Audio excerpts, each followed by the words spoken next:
Good morning, student. This is the second part, second lecture of the chapter class 9, Social Science, Economics, chapter 3. The name of chapter, Poverty as a Challenge. And this is the second lecture of the chapter. Okay, now first lecture you just introductory of the chapter, but here is now each and every point should be properly explained. Now one by one should be understand that. Okay, now continue, which is how many parts are including on this chapter. Now the read is properly way. Okay, so now how poverty line estimated in India. अगर आप poverty line को estimated करते हो, count करते हो, तो कैसे count करते हो इसके बारे में पूरी जानकारी है. सबसे पहले for estimating poverty line minimum level of food requirement क्या चाहिए. Minimum level of food requirement, कितनी उसकी खाने की जरूरत है. अनाज फूड रिक्वायरमेंट अकाउंट क्या है, मतलब हमें चार चीजों से food requirement, clothing, footwear, fuel, light, educational, medical requirement, ये पांच चीजें हैं जो जिंदगी से जुड़े हुए. और इससे अगर वो पर्सन अपनी बात को पूरा नहीं कर पाता तो वो पर्सन 100% पॉवर्टी लाइन के नीचे माना जाता है. कौन सी चीजें पांच? Food requirement, clothing, footwear, fuel, light, educational and medical requirement. और दूसरी चीज है कि physically quantity as multiplied by the price in the rupees. बहुत सिंपल सी बात है, उसको क्या करना है, द फिजिकल क्वांटिटी, कितनी उसकी कैलोरीज है, उसको रुपीज से अगर मल्टीपल करते हो, मान लो कैलोरीज 100 चाहिए तो उसको अगर quality are multiply their prices, अगर 100 कैलोरीज खरीदने के लिए मतलब 2 किलो अनाज अगर खरीदने के लिए उसके पास 20 रुपए होने चाहिए तो वो रुपीज में काउंट किया जाता है क्वालिटी. मतलब 200 कैलोरीज 2 किलो अनाज में मिलती है, 2 किलो अनाज 20 रुपए में मिलता है, 40 रुपए में मिलता है, तो वो 40 रुपए उसमें काउंट किए जाते हैं और उसी की टोटल वैल्यूज निकाली जाती है. The total value of multiple figures give us that level of which the poverty line to set up. बहुत आसान तरीका बताया गया कि पॉवर्टी लाइन का क्या है, फिजिकल क्वांटिटीज उसको रुपीज से मल्टीप्लाई करने हैं, द टोटल उसके आने वाली टोटल वैल्यू की multiplied figure gives the level of the poverty line. वो हमें देश की पॉवर्टी लाइन के बारे में पूरी जानकारी लेते हैं. तो हमें देखना है कि इंडिया में किस तरीके से काउंट किया जाता है.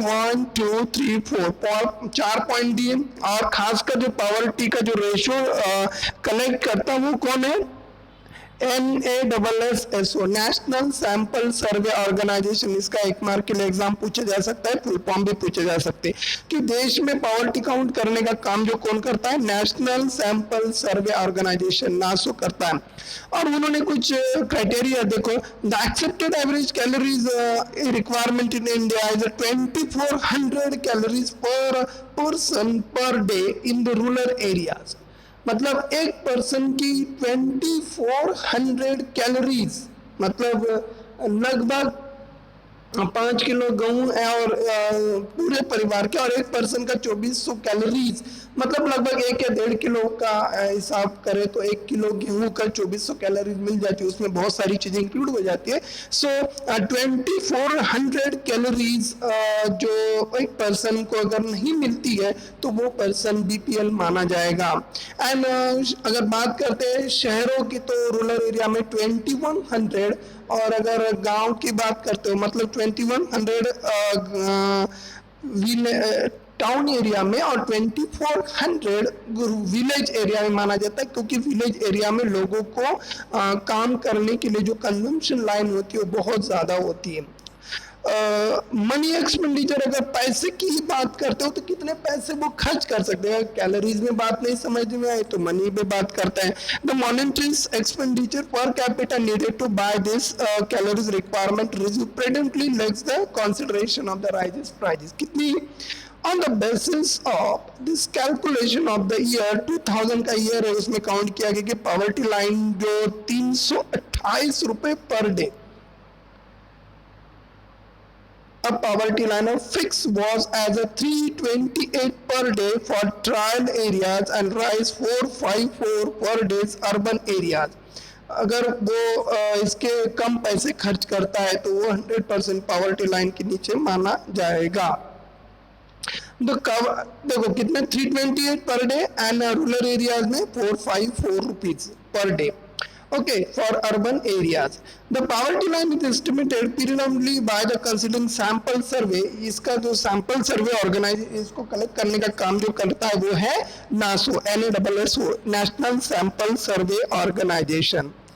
अगर हम देश की गरीबी की डिस्कस पॉइंट्स करते हैं तो सबसे पहले देखते हैं कि low level of economic under low level of economic development, ये अपने देश का सबसे पहला रीजन है। आज भी अपने देश की इकोनॉमी 2% से भी ज़्यादा कम इकोनॉमिक ग्रोथ रेट पे काम कर रही है। तो इससे लाखों गरीब लोगों का बहुत ज़्यादा नुकसान होता है। इन कारण देश में गरीबी हटने का नाम ही नहीं ले रही है।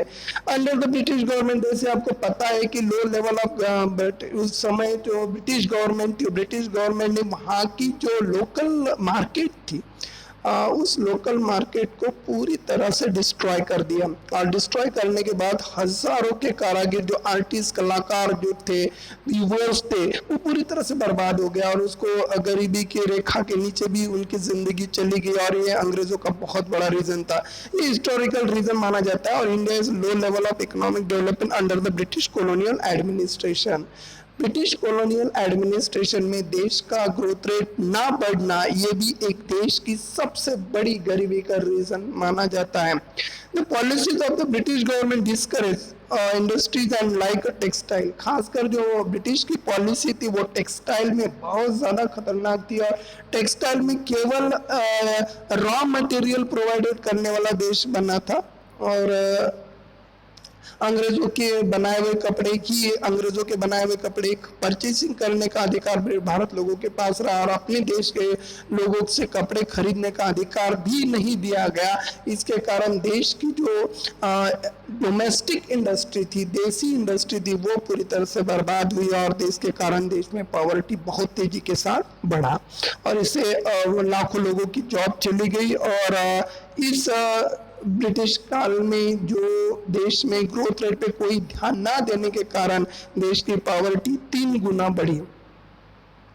दूसरा रीजन है कि high growth of rate of population, ये भी एक बहुत बड़ा रीजन है। आपको मालूम है कि 1921 में भारत की पॉपुलेशन 21 करोड़ थी, उस समय आज 135 करोड़ है। तो उतनी बड़ी पॉपुलेशन में लोगों को जॉब प्रोवाइडेड करना ना एग्रीकल्चर सेक्टर के लिए पॉसिबल रहा, न सर्विस सेक्टर के लिए पॉसिबल रहा, ना इंडस्ट्री सेक्टर के लिए पॉसिबल रहा। ये तीनों सेक्टर इतनी बड़ी पॉपुलेशन को जॉब प्रोवाइडेड करने में असफल रहे। इसके कारण देश में कंटिन्यूअसली पॉवर्टी का रेशो बढ़ता रह गया।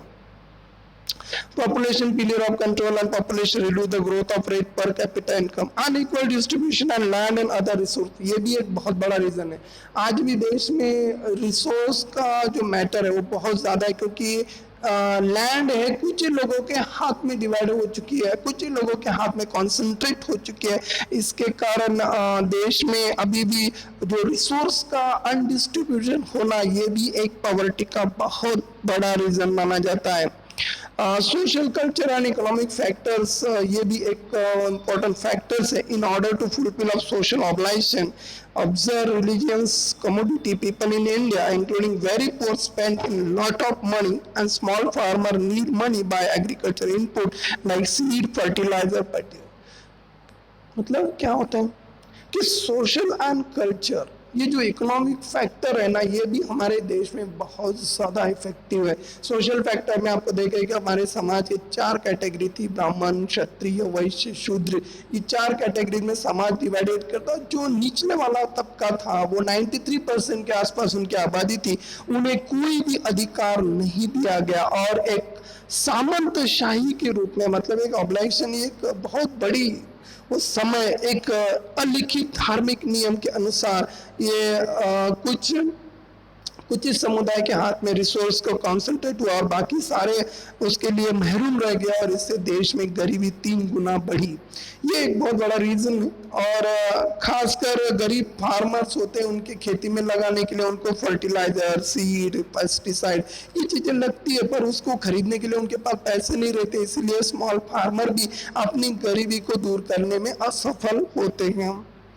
जैसे कुछ इश्यूज हैं रिलेटेड की, जैसे पॉवर्टी में कुछ इशू जैसे लैंडलेसनेस एक बहुत बड़ा इशू है, क्योंकि अगर किसी के पास खेती हो तो वो अपनी जरूरत पूरा कर सके, लेकिन जो मजदूर है उसके पास कोई खेती नहीं है, वो कहाँ जाए, वो कहाँ काम करे।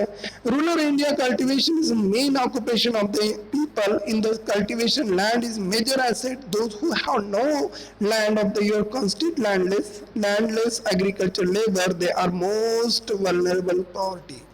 क्या होता है कि लैंडलेसनेस होना ये एक देश में सबसे बड़ी पॉवर्टी का रीजन माना जाता है, क्योंकि क्या होता है कि लैंड होने से उनकी कम से कम परिवार की जरूरत तो पूरी होती है, लेकिन अब इसमें जरूरत भी पूरी नहीं होती।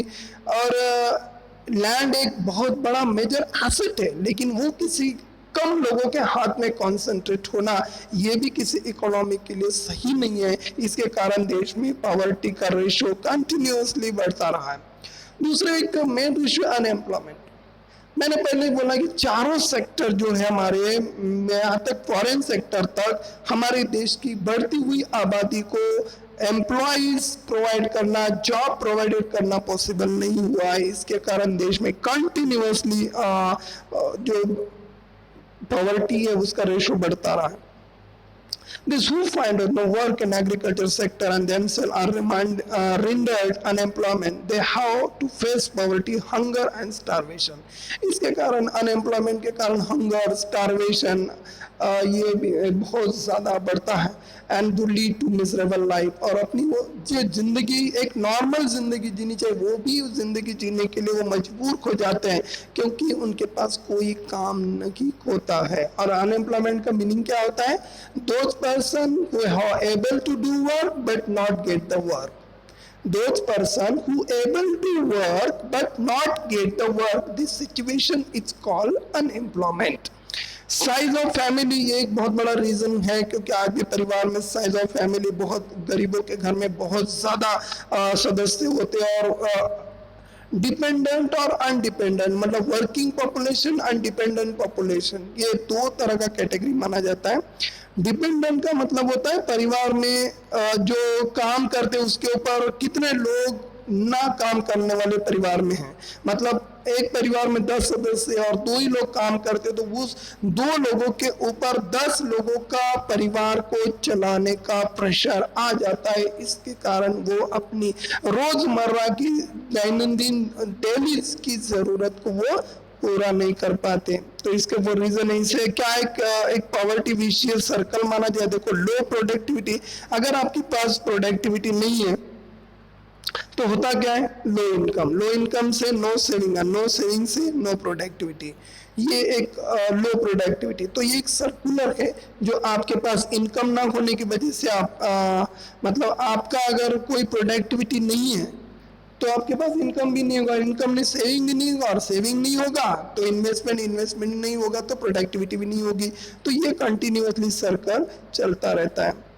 तो illiteracy, poor health, child labour, ये भी एक बहुत 3-4 रीजन माने जाते हैं। जैसे इलिटरेसी में acquisition the knowledge, skill and training as a necessary condition for getting a suitable as well paid job.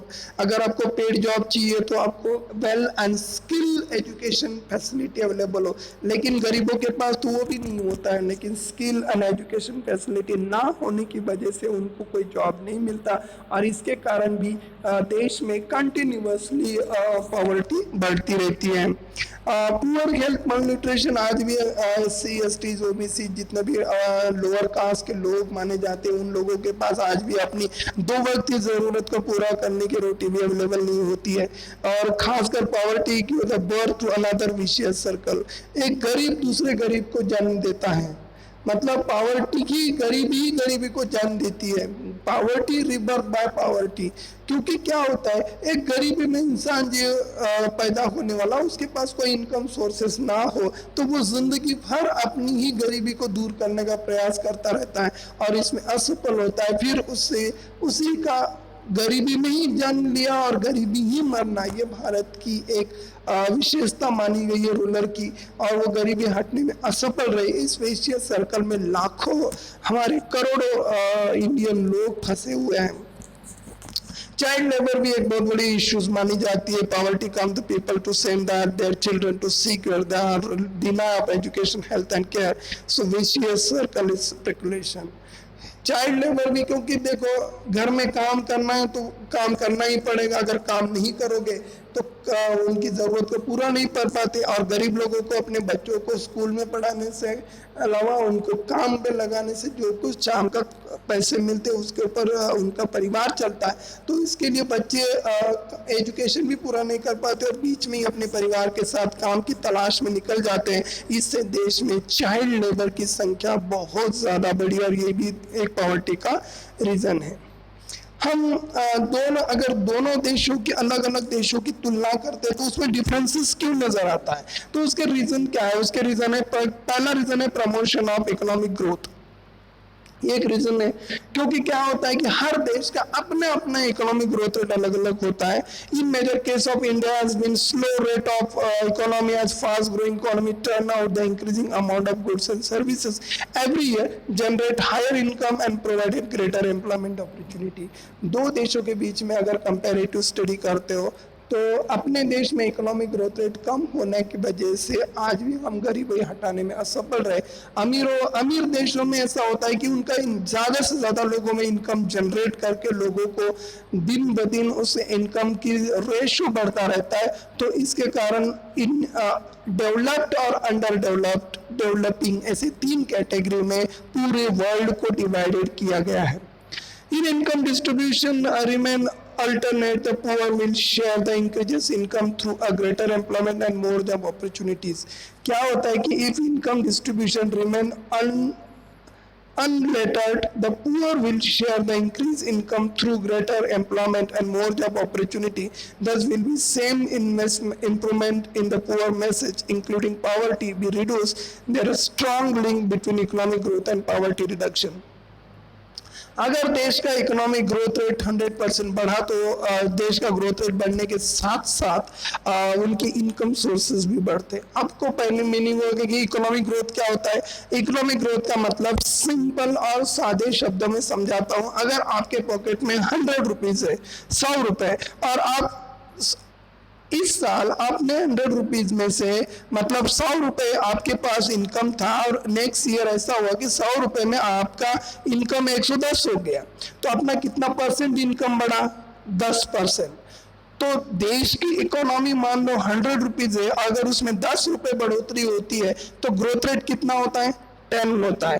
तो वो 10 रुपए 100 रुपए जो पहले थे उसमें से बढ़ोतरी हो गया, मतलब हर पर्सन के हिस्से में 10 रुपए आएंगे। तो वो पर्सन अपने इनकम सोर्सेस को इम्प्रूव करने की कोशिश करेगा। इसके लिए पॉवर्टी घटाने के लिए कुछ टारगेटेड प्रोग्राम अरेंज किए गए, जैसे टारगेटेड एंटी प्रोग्राम। उसमें कौन से प्रोग्राम थे? वी मैग्नेटेड poverty unemployment spill to reasonable through a not high growth rate achieve during the first 3 decade of planning. हमारी जो 3 प्लानिंग कमीशन थी, वो तीनों प्लानिंग कमीशन में देश की पॉवर्टी घटाने का जो प्रयास किया गया उसमें हमने बहुत हद तक सफलता भी पाई है, ऐसा नहीं कि हमने पाई है। वो कौन से प्रोग्राम थे जिसके अंदर हमने 54 से 27% तक, मतलब आप देख रहे हो 54 से 27 तक हमने देश की जो ग्रोथ पॉवर्टी का रेशो है कम करने में सफलता पाई है। तो वो सफलता किन कारणों की वजह से मिली है, जरा उनके बारे में पढ़ते हैं। सबसे पहले हमने 6 नेशनल प्रोग्राम अरेंज किए थे। एक था national rural employment guarantee scheme act, दूसरा नेशनल फूड फॉर प्रोग्राम 2004 में शुरू किया गया। उसके बाद प्राइम मिनिस्टर रोजगार योजना 1993 में शुरू की गई थी। उसके बाद रूरल एम्प्लॉयमेंट जनरेशन प्रोग्राम 1995 में शुरू किया था। स्वर्ण जयंती ग्राम स्वरोजगार योजना जो थी वो 1990 में शुरू की थी, और प्रधानमंत्री ग्रामोदय योजना 2000 में शुरू की गई थी। ये 6 प्लान थे जिसमें देश की जो पॉवर्टी है वो 54 1951 में 54 थी, और उसको 27 तक कम करने में इन प्रोग्राम ने बहुत बड़ा अपना योगदान दिया है।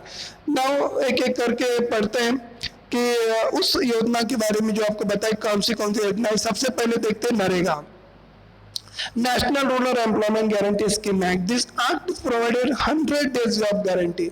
जो नरेगा है Mahatma Gandhi national rural employment guarantee scheme act 2005 ये बनाया गया था, और उसमें महात्मा गांधी नाम बाद में जोड़ा गया, नरेगा का मनरेगा हुआ। तो वो कम से कम उस प्लान में क्या था, 100 डेज की जॉब गारंटी जो आज भी चल रहा है। 100 days job guarantee every year to household in minimum, उस समय जो डिस्ट्रिक्ट थे 200 डिस्ट्रिक्ट, एवरी स्टेट में 200 डिस्ट्रिक्ट में ये अप्लाई किया, बाद में पूरी इंडिया में इसको अप्लाई किया गया। उसके लिए जो रूरल हाउस होल्ड या 1/3 of propose is reserve for woman. इस मनरेगा के तहत जो काम दिया जाता है उस काम में 1/3 33% सीट महिलाओं के लिए रिजर्व है। 3 चीजें याद रखना, 100 डेज जॉब गारंटी, दूसरी चीज 1/3 सीट रिजर्व ऑफ में महिलाएं, उनके लिए जो फीमेल है उनके लिए वुमन के लिए रिजर्व थी। Then under employment scheme is not provided 15 days. अगर इस योजना के तहत किसी मजदूर ने काम मांगा है और उसको 15 दिन के अंदर वो ग्राम पंचायत काम देने में असफल रहती है तो उसको एम्प्लॉयमेंट अलाउंसमेंट दिया जाएगा, बेरोजगारी भत्ता उनको दिया जाएगा। दूसरी चीज मतलब अलाउंस दिया जाएगा, और खासकर इसे एक्टिवेट किया गया है। दूसरी एक प्लान थी नेशनल एम्प्लॉयमेंट गारंटी फंड। ये भी एक फंड इम्प्लीमेंट किया गया जिससे लोगों के जॉब बढ़े और लोगों को बेरोजगारी हटाने में हेल्प हो जाए। तीसरा एक प्रोग्राम था कि the state government will be set up state employment guarantee fund. राज्य सरकार इस योजना को अमल में लाने के लिए स्टेट एम्प्लॉयमेंट फंड को अरेंज करती है, और अगर सेंट्रल गवर्नमेंट बात करते तो उसके सेंट्रल एम्प्लॉयमेंट गारंटी फंड ये भी एक्टिवेट किया गया। मतलब 2 तरह के फंड होते हैं, एक नेशनल लेवल पे नेशनल एम्प्लॉयमेंट गारंटी फंड और राज्यों के लेवल पर employment guarantee fund, state employment guarantee fund. So job will be provided people with in 5 kilometre radius. और जो जॉब है ना 5 किलोमीटर के अंदर, कहीं भी लोगों को दूर जाने की जरूरत नहीं है, उस घर से 5 किलोमीटर के अंदर उसको जॉब अवेलेबल कराने की बात उन्हें कही गई है। Some anti poverty of measures as follows. कौन से वही है national food for work programme, national food work for programme NFWP। अब ये स्कीम में क्या हुआ कि 150 मोस्ट बैकवर्ड जो डिस्ट्रिक्ट है उसको चॉइस किया गया। This program open to rural poor who need to wages employment and desire to unskill manual work। जो लेबर जो अनस्किल लेबर है उनके लिए काम अवेलेबल कराने की बात कही गई। उसमें 100% सेंट्रली स्पॉन्सर्ड स्कीम, ये जो नेशनल फूड पावर प्रोग्राम है ये 100% गवर्नमेंट के अंडर, सेंट्रल गवर्नमेंट के अंडर में काम करने वाली प्लान मानी जाती है। The state provided food grain at the cost of the state, और जो state provided food grain free cost of the state, और राज्य भी उनके लिए काम करने के बाद अनाज का फ्री वितरण करती है। 2 या 3 रुपए किलो चावल या गेहूं के रूप में उसको देते हैं। दूसरा एक प्रोग्राम है PMRY, प्रधानमंत्री रोजगार योजना। PMRY प्रधानमंत्री रोजगार योजना, इसकी फुल फॉर्म आपको एग्जाम में पूछे जाएंगे। This programme aims to create self employment opportunity for educated and employment youth rural and small town. जो छोटे छोटे स्मॉल टाउन या रूरल एरियाज है वहाँ पे सेल्फ एम्प्लॉयमेंट मतलब खुद का एम्प्लॉयमेंट, खुद का बिजनेस शुरू करने के लिए इनके थ्रू कुछ चीजें अवेलेबल कराई गई है। खासकर they are help to small business industry, और स्मॉल स्केल इंडस्ट्री पे पूरी तरह से हेल्प करने के लिए इस PMRY को बनाया गया। प्रधानमंत्री रोजगार योजना 2004 में शुरू की गई थी। और ये रोजगार एम्प्लॉयमेंट गारंटी प्रोग्राम, ये भी एक बहुत मायने करती है। जैसे this programme is created self employment, ये भी एक सेल्फ एम्प्लॉयमेंट के लिए। स्वर्ण जयंती ग्राम स्वरोजगार योजना, ये भी poor families poverty to them, self employment group is through bank credit and government subsidies. कुछ बैंक क्रेडिट, कुछ बैंक में अकाउंट क्रेडिट करना होता है, कुछ सब्सिडी दी जाती है। जैसे अभी हाल ही में प्रधानमंत्री